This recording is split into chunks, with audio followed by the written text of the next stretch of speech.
Tonight, I have a stare down with a moai. We buy some food in a shop. And my mom sits on a bench.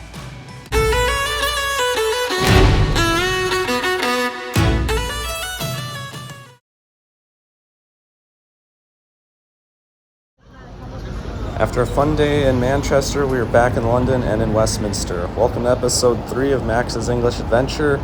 And today we are going to be starting off by visiting the House of Commons and the House of Lords, the UK Parliament. We will be touring the place because Parliament is on recess. But we were here on a Wednesday ready for Prime Minister's questions if there was them, but it was not on today. We start outside the building. Oliver Cromwell, a historical trailblazer when it comes to British democracy, has a nice statue out here. But now we are in historic Westminster Hall. Many different events, including coronations and coronation dinners and other events, have happened here. There are a lot of plates commemorating where all these things happened. World leaders have spoken here. Trials like St. Thomas More right here was condemned to death right there at that very spot. A good chunk of the plates also were where royals lied in state. Whenever someone lies in state, they will lie here in Westminster Hall. Nelson Mandela gave a speech on that spot, and a lot of Jubilee speeches happen up here where Queen Elizabeth II when she was reigning. Now, when Parliament is on recess, like it was for our spring break, they do have audio tours via a headset and a little tablet. Some of the tour was actually given by Lindsay Hoyle, the House of Commons speaker, which was pretty cool, and then also the one presiding over the House of Lords. We were not able to film the actual chambers. However, this is kind of what it looks like in the House of Commons, where you see Prime Minister's questions if you get up to watch it in the morning. But the tour was very thorough. It talked a lot about tradition in Commons and the Lords, and especially a lot of the tour was around the King's speech when Parliament opens for the session. Moving on now, we went to go see the Horse Guards Parade. This happens at the exact same times as the changing of the guard at Buckingham Palace, so Monday and Wednesday at 10. So you got to hit one on Monday and one on Wednesday like we did.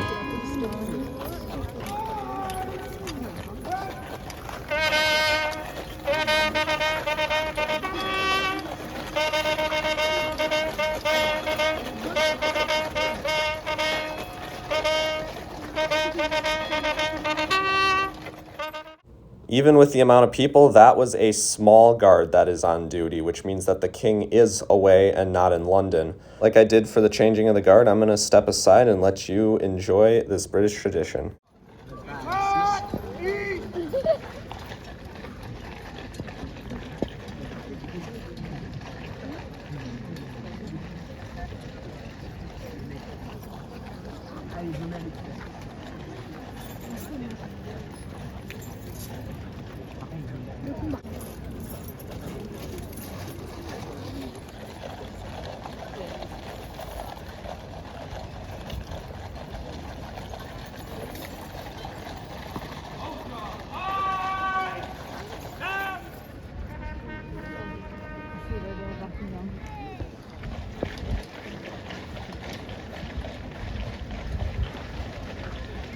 After that, we found some pretty important British government buildings like 70 Whitehall, the Cabinet building, and of course 10 Downing Street where the Prime Minister resides. You might have seen this building quite a bit on the news lately as Britain is changing Prime Ministers, which means the resident will be changing from Keir Starmer to Andy Burnham. This is basically your White House of Great Britain. It's got the same kind of significance.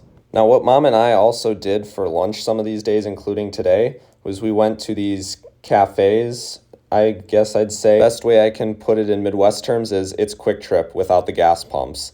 It was really good. They had a lot of good sandwiches, soups, and other snacks. We tried Pret Manger and Tesco. Pret Manger was way better than Tesco. And we ended up eating our food in Trafalgar Square, a very popular tourist square here. After that, we got to go inside to the National Gallery.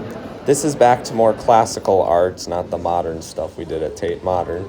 And it was pretty cool to see some more European art. We were mostly killing time because we did have an appointment in the next hour. But one of the things I noticed over there is that there are many European art museums compared to in America. We only have maybe one in Milwaukee, and then I know there's a few in Chicago, but still, it was really cool to see all these complex artworks.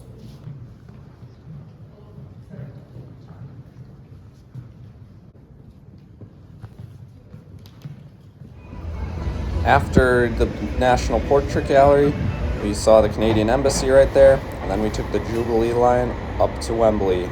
This is England's national stadium. This is where the Cup finals, playoff finals in the EFL, and also where the England national team plays their home matches for friendlies. First, you got to get across Wembley Park, this iconic walkway from the underground all the way to the stadium. It's about a half a mile, and it's got a lot of history behind the entire Wembley Stadium and Wembley Park area and how it's being transformed into an entertainment district. But outside the stadium here, there's the Bobby Moore and 1966 World Cup winning England team, which happened at a previous version of Wembley. The English have waited a long time, and unfortunately they're going to have to wait another 4 years for it to come home. But we'll see how they do in the Euros coming up. When you first enter Wembley, there is an exhibition on the basic history. They showed a lot of artifacts from not only English national football, but also Champions League finals, concerts, other events that they've held, NFL games. Every year, the Jacksonville Jaguars, we learned. It's every year that they come down. I knew that every year there was an NFL game, but the Jaguars are always at Wembley. Here is that Champions League final back in 2024 that they hosted, which Real Madrid defeated Borussia Dortmund. And also there was a big mass here by Pope John Paul II, ski jumping, just the most obscure things you would never expect actually have been held at this stadium. There was also last year's FA Cup, Crystal Palace, who defeated Man City, and I do have a copy of that match day program. They gave it to me for free as part of the tour. But now here it is, the Cathedral of Football, Wembley Stadium. We learned a lot of many cool logistical things, like there is a retractable roof you can kind of see, but it does not cover the center. The center is always uncovered. It's just for the crowd mostly. Also on our side of the field, of the pitch, there is a stage for concerts, and they have a designated concert season. Here that concert season is running a little long, which is why the Welsh National Stadium will be hosting the Community Shield game this year. On the way down towards pitch level, they had a bunch of Olympic artifacts from 2012 where Wembley did host the final and some other soccer games, and also just other very important matches they've held throughout history there. And some of the dressing rooms here will have those things here, like Ronaldo in a Messi jersey. There's also some England nationals, like Man City's own Raheem Sterling and Joe Hart right here. But now, down here, we hit the dressing rooms. But first, we see the press area where people go to ask questions. It is all set up for an England game because there was a game the night before against Japan, a friendly. Again, the Pope John Paul II Mass. But here is one of the Wembley dressing rooms. They have 4, and they all need to be the same because Wembley is a true neutral ground. Now we got to go into an actual England dressing room where the guys would have been the night before, the 3 Lions badge.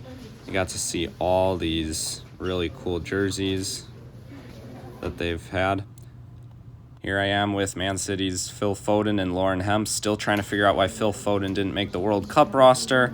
And there's also the manager jerseys there. All right, now we are making on our way all the way to the pitch. This stadium is huge and amazing. No wonder they play all the cup finals here. Now, this bench that my mom is sitting on is made from some of the old turf at Wembley.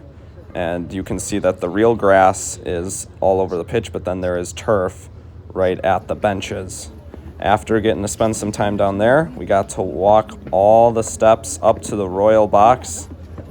The same journey every champion makes of a cup to get their trophy.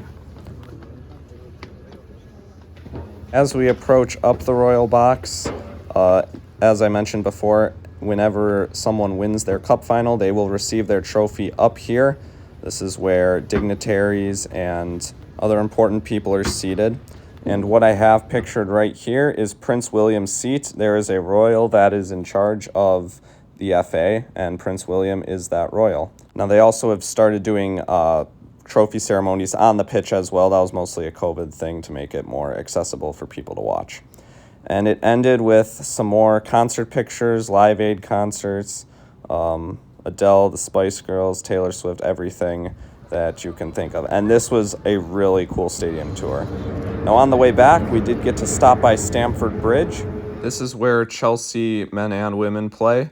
And we could only get so close to the stadium because this night Women's Champions League was going on. It was quarterfinals, Arsenal and Chelsea, and Arsenal did beat them. And for tonight's dinner, we went to the Stonemason's Arms, a pub in Hammersmith, and we got fish and chips. It was really good. The tartar sauce had the perfect amount of tang, the mushy peas were perfect, and it was just a really good meal.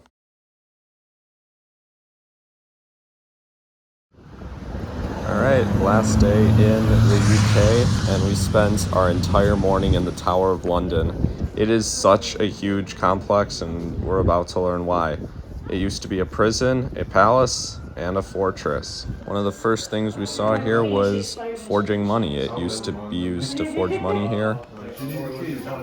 Now, with all the jewels and things here, it is important to note that the main attraction at the Tower of London I cannot take pictures of, and you won't see it here. It's the crown jewels. The actual jewels, crowns, all the other riches that the royals use in their traditions are stored here when they're not being used. And the people responsible for guarding them are the yeoman warders, or the beefeaters, more commonly known as. They actually live in the Tower of London with their families. They are had previous service to the Royal Military. And it seems like a pretty cool gig. Like, their whole family lives here. That's what the Tower of London is mostly housing these days. They give tours here, top of the hours, I believe. And we took one, and it was very interesting. He got to talk about his experiences with the coronation and being a direct contributor. But there were a lot of other just cool artifacts. You saw Henry III's throne. Some interesting facts. Edward I had a Christmas menu of like many thousands of cuts of meat. There's also tower defense stuff. There's chainmail right here. But this palace has been around for a very long time, and when you step outside here, it's just really cool to see the city being built around this a very historical tower. And again, more things on the yeoman warders. Now, another cool thing was Henry III kept lions as pets in the Tower of London, and that's where we get all the insignias of the lions here. Now, here's the line for the crown jewels. Thankfully, we didn't have too much of a line, but here's the building where they actually house them. Cannot take pictures again. And after that, we took our tour with our yeoman warder. And also here is the Fusilier Museum, and there's also actual military base installation here at the Tower of London.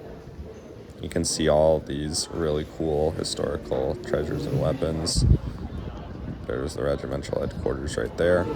There is a vast arsenal here at the Tower of London. You got to see everything from knights, armor, weapons, to medieval torture devices here. There was a whole thing dedicated to that, and it's just really cool to see all this stuff here. You're going to want to block up 4 hours for this. All right, next up, we have kind of an issue here.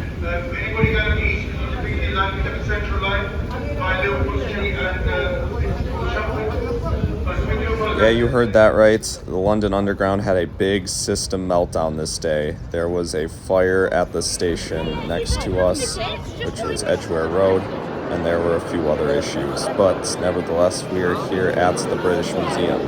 big thing that is stored here is Rosetta Stone.